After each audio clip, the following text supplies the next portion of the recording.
Baada ya baba, nyota ya baba ile ya kisiasa ile ya nje ndio iko kwa Sifuna, lakini kwa familia ya Odinga baada ya baba ni Raila Odinga Junior ndio baada ya baba. Sisi baada ya baba ni viongozi wengine wenye wanajiita sijui aje bila sababu, wako na taabu, hawana sababu, hawana maana, hawana adabu. Kazi yao ni kusherekea wakati wengine wanaanguka. Na nitaongelea na sitachoka kuongelea. So nataka kuambia Wakenya kwamba the late Kenyatta alipoaga dunia, aliyechukua baada yake ni Uhuru. Raila Odinga alipoaga Odinga, Raila ndiye ali take over. Sasa Raila ameaga, ula na take over ni Junior kwa familia yake, Raila Junior. So mimi namsupport as a Nairobian na pia kama kiongozi wa Nairobi.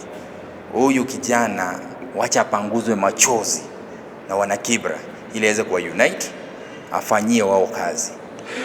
Na ndio maana nilienda pale tukisherehekea birthday ya mama yetu ambaye tunampenda, Mama Dr. Ambassador Canon Minpin, Mama Betty Ida Odinga, ambaye ni mama tunamwenzi kwa sababu ni mama anapenda wasomi, ni mama anapenda mazingira, na she's an ambassador to the UNEP on matters of environment. So she's a mother who has empowered many young people. And if you have never interacted with her, just take your time. You can visit her offices at the UNEP. You'll be able to interact and get to understand the kind of mother she is. She's not only a mother to her family, but to many. She has empowered many young people. And that's why whenever I get a chance to go and see her, I don't hesitate, because she has also supported some of the activities I do. When she supports me with advice, especially on matters of environment, matters of community engagement, and guidance, that's what we need as young people. We need to listen to our elders, our mothers, our fathers to guide us. And that's why even Baba, when he was alive, he could tell young people, go slow. Sifuna, go slow. Babu, go slow. Sifuna will listen to Baba.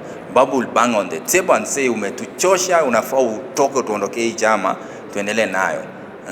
That's why Baba alipoaga dunia, ulimuona Mheshimiwa Babu Owino akisherehekea pale Kalen. Familia inaomboleza wakilia machozi. Babu amemobilize vijana wanaimba babu, babu, baada ya baba ni babu. You know, people are mourning, they are shedding tears, the pain, and you are celebrating the death of someone. Na baba alipoaga dunia wako pamoja na babu. Babu was among the people alikuwa anaenda napiga magoti akiomba shetani kwamba niondolee huyu mtu. Kwa sababu mtu ambaye anatikia mwingine mabaya aombi Mungu, anapiga magoti kama ameface wapi? Kama ameface chini. Unajua ukiangalia chini unaombea mtu aende chini. Siko bahari. Ile si bahari ama kwa mapepo Lake Victoria. Akimwombea mabaya. Ndio maana alienda Karen akacelebrate, akafukuzwa kutoka huko. Akaambiwa toka na guns wako. Babu aliyefukuzwa kutoka Karen. Akaenda Kasarani, akaingia pale amemobilize vijana zaidi ya 100 wanaimba babu, babu. So what is that? You know, that's childish. Even the Luo community itself, when someone dies, yes, they mourn, but they don't mourn by celebrating another person and trying to sing about another person, like the way he did it. So it's someone who is greedy and selfish. And he doesn't like being told the truth. He's someone who has more than 1,000 bloggers from the university. He has hired, he pays them to sell a perception of a good leader in him, but in real sense, he's not a good leader. It's not what you see. And I don't hate him. I'm only trying to assist him. I want to ask him to repent his sins and ask God to forgive him for the evils he did in the university. There are many people who never graduated from the University of Nairobi. There are many people who are suffering in the streets due to addictions. There are many people who were introduced to goons, and the founder of Goons Kenya, Goons Association Kenya, is Babu Owino. And the notice, Swale is not a goon. You know, sometimes wanasema ati ni chief goon, unless he is the chief goon in that hierarchy. But the real goon, the founder of goons from the University of Nairobi, the one who led even the parliament to change the student leadership structure by coming up with an enactment in the parliament that changed from SONU, an organization, to an association, is the chief goon. So it means no good to the parents. And anybody from the University of Nairobi will tell you this. That's why I said to my brother Sifuna, you are not safe. Kenyans, don't elect investors, elect leaders. Don't be blackmailed, don't be coerced, don't be brainwashed by politicians who come with money. Anybody who come with money, he has no interest of the people at heart. You want to use the money to buy you off, get your vote, then you will loot money meant for development to recover his investment. Those are investors. If you must elect a leader, look at their track records. Do your due diligence. And those who comes with money, those are criminals, those are conmen, those are wash. You know, it's only in Kenya where a wash becomes a saint because he has money. Where someone who has looted and stolen money meant to save lives comes to you with money, it becomes a saint overnight. And most of these politicians lying to you that they want to change your lives, nobody's coming to change your life. They're all coming to change their lives. The only people who benefit from these politicians is their children, their wives, and their family members and close friends. The rest are others. You either benefit or not is none of their business. That's why anybody looking for an elective seat, they are looking for a job. To go and sort their wives, their children, their family members, and whoever that is around them. And those who vote, and others will suffer for another 5 years begging mheshimiwa. And another thing I want to tell the people, a time has come that you need to use your brains during election period. Don't suspend your reasoning and thinking because people have given you money. Most of these people give you money, they just want to use you and dump you. And you will cry for another 5 years. Nobody will tell you this, but I'll have to tell you. And anybody who is a wash, who is a thief, who you know has stolen something, even if it's a spoon, that's a thief. Nyoka ni nyoka. Hyena ni hyena. Hata uilishe bado itakukula. Nyoka itakuuma hata ukioko rescue. So those are snakes. Look for people.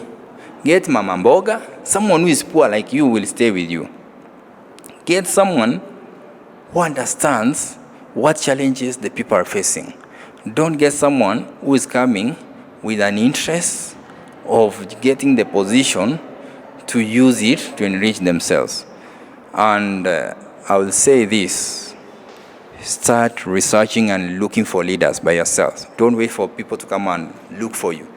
You have to get someone, research, do your own research, assessment around your ward, your constituency, your county, your country, and see who is fit for that position with a good track record.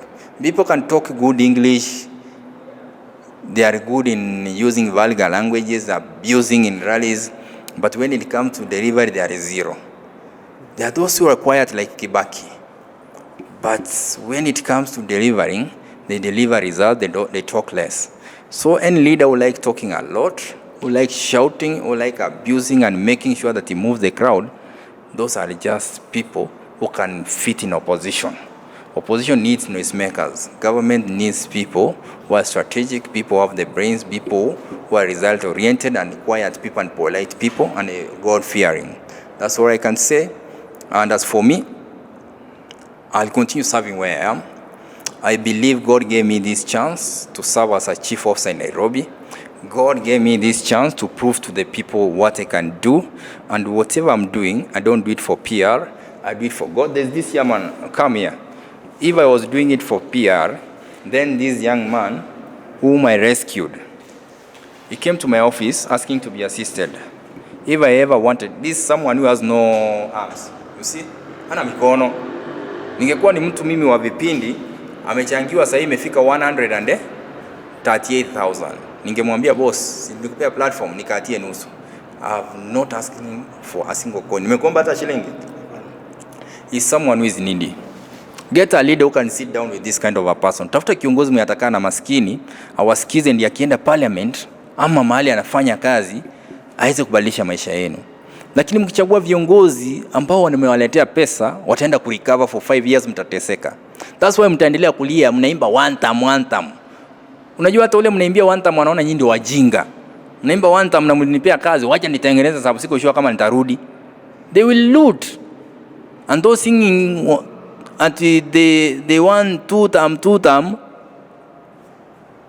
I think those who are singing that one time, they want to get in government and loot. Let me be honest with you. Kwa sababu wameona vile wale wanakula na wanataka kuingia. And those singing two time, they want to retain what they have and continue looting for those who are not working. But a leader will come and sit down with this person. This is the kind of leader you need to listen to, because he will go out to parliament and come up with policies to change the lives of this young man. He will go and sit with the people and come up with bills that are going to support less fortunate people in society. But in Kenya, we have a parliament where members of parliament don't have time to make laws because they are investors, they are in business. Nobody is thinking about how do we improve the lives of those people who are jobless. How do we come up with a kitty, a financial support system, starter back, something that can starter back to support these young people with some kind of finances so that young people can marry. But what they are good at is getting many girlfriends and many women for the men.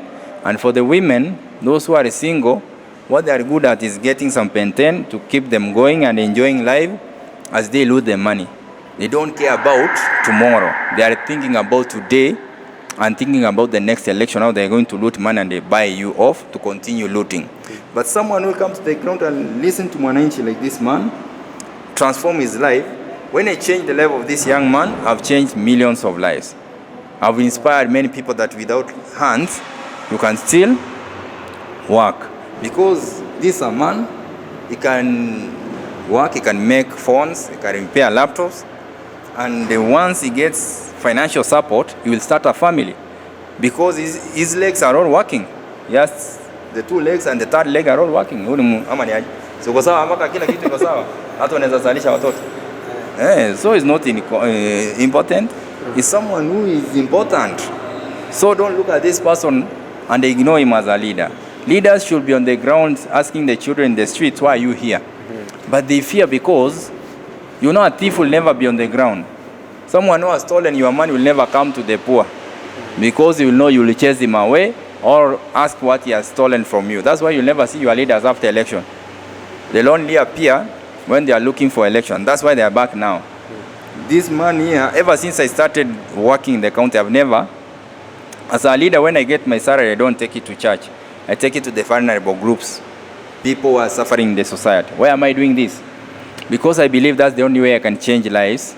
That's the only way I can serve God. As a leader, as a person who has been given a responsibility, you serve God by touching people's lives. Na hiyo ndio kazi mimi nafanya. Kusaidia maskini, kutembea na wale walio chini, wagonjwa. Nikisaidia mmoja, nimeguza maisha ya wengi, na kuna wale ambao wako na pesa pia watakaa mauti wasaidie wengine.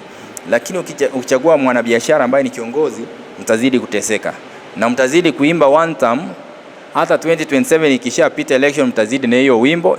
This chorus is not going away anytime soon.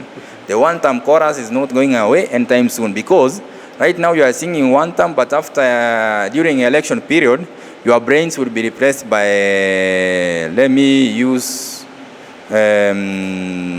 garbage. And after election is when you realize that the same person you are singing one time, you have elected him.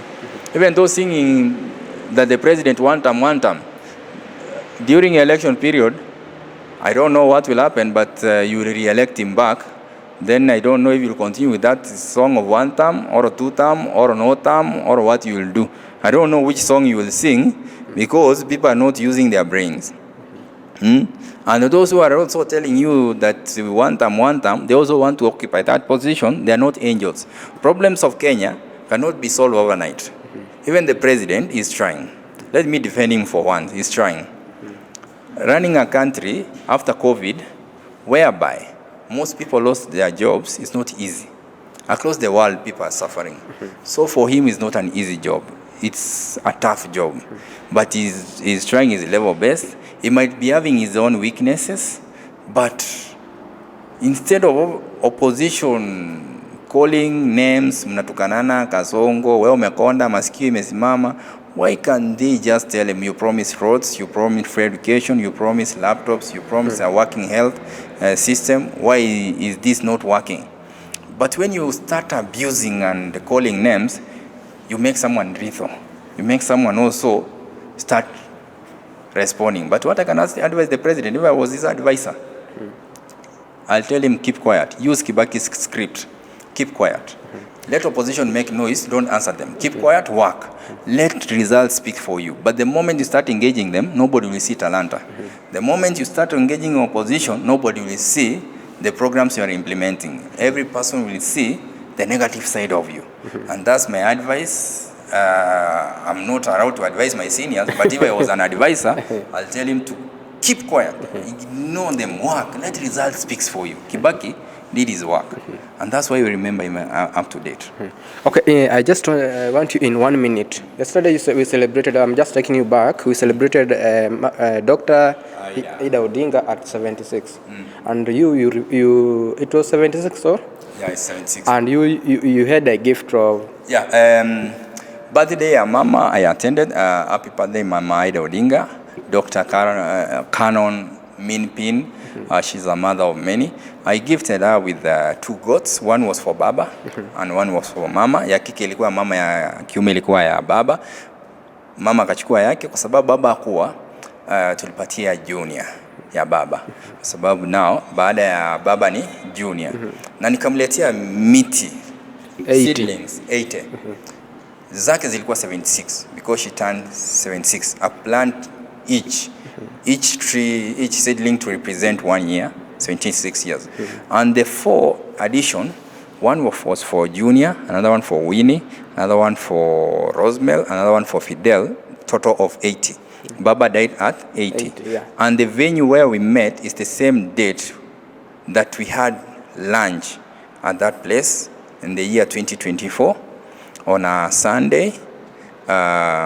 It was Baba, Mama, Junior, and myself. And that's why I had to tell the people that while we were sat there, I also had a chance to engage Baba. I asked Junior, what do you want? You know, Baba is retiring. Junior told me, just sit next to Baba, ask him what he wants for me because I can't start joining politics and my father is still active. Then Baba told me, kijana huyu ataingia kwa bedroom ya baba. Bedroom ya baba ule ako analea tu kuwekelea joto, ile kitanda naekelea joto. Kijana ta.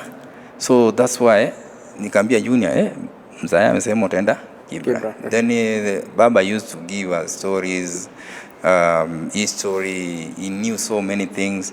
He even told me the reason why he joined government to support the president, and I want to say it here. Hii ni mbele ya Mungu na mbele ya binadamu. The reason why Baba aliingia kwa serikali bila niambia. Aliona jenzi wakioccupy State House, serikali yanguke, wanajeshi watachukua. Military take over the government, the country haitakuwa virahisi kuongozwa na military. Watu kulingana na military, sheria zao na wengine wangeteka advantage ya wananchi wangeteseka. Kwa sababu haitakuwa na demokrasia. Yao ni kusema ni left, ni right. So, alipoona hilo, akaona the only way to save the country, let me hold the hand of the president. And that's when he stepped in to support the president and ensure that there is peace in the country and through their stability. So, when I sometimes say that nilikaa na Baba aliniambia hii na hii, I also had a chance to sit with Baba. So there are things he told me, including Junior, was to go to Kibra. So and it was the same date tulipatana pale to celebrate birthday ya mama. And what I told the people there is what Baba told me. Baada ya Baba ni Junior, lakini nyota ile ya Baba ya siasa ya national government imeingia kwa Sifuna, na kwa sababu babu alikuwa na bang meza na anatishia Baba na mshautia na mtukana, ndio maana saizi amebaki bila sababu. So we had 76, you have counted, we have remained with 4 because Nikukwambia moja ilikuwa Junior, Winnie, Fidel na Rosemary. They add to 76 plus 4 80. Baba died at 80. Thanks. Pia ndizi nikapelekea mama akunywe supu. Kwa sababu mtoto akizaliwa anakunywa nini? Supu. Na mbuzi apikiwe aongezewe supu. Tumemaliza hiyo maneno. All right, thanks for watching Touch Digital News. Pia unajua tukienda kwa ile boma ya baba tunaendea star ya uongozi. Ukienda pale ukiingia kwa hiyo boma utoki bure. Unatoka na nyota ya uongozi. Kwa hivyo hata mimi vile niko hivi naendelea kuconsult with the gods nikiomba Mungu, najua Mungu atanielekeza. Na waliotulalia vizuri kama baba tuko na Kenyatta, kina Detan Kimathi na wengine, their spirits is roaming around looking for people who can save these leadership structures of this country and change it and make it better. And we might find ourselves in that circle. And that's why God is trying to use some of us to prove to the people that there are leaders here who can do whatever the elected leaders can do without having those positions, and they can deliver. And that's why I'm telling people, try those whom can show that they can do it.